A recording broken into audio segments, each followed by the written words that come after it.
நாம் தமிழர் கட்சி கொடியை சேதப்படுத்தி சமூக வலைதளங்களில் பதிவிட்ட இளைஞர்கள் மன்னிப்பு கோரும் வீடியோ வெளியாகியுள்ளது. கடலூர் மாவட்டம் சித்திரைப்பேட்டை சேர்ந்த சில இளைஞர்கள் ஏப்ரல் 19ஆம் தேதி நாம் தமிழர் கட்சி கொடியை அறுத்து காலால் மிதித்து சமூக வலைதளத்தில் பதிவேற்றினர். இந்த நிகழ்வு உலகம் முழுவதும் வலைதளத்தில் பதிவாகியுள்ளது.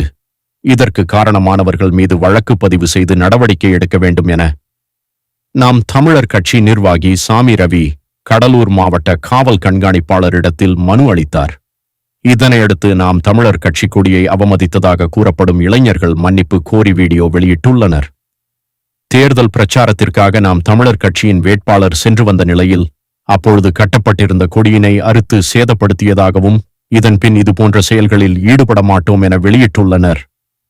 இவர்கள் தவேக தலைவர் விஜயின் ரசிகர்கள் எனவும் தகவல் வெளியாகியுள்ளது.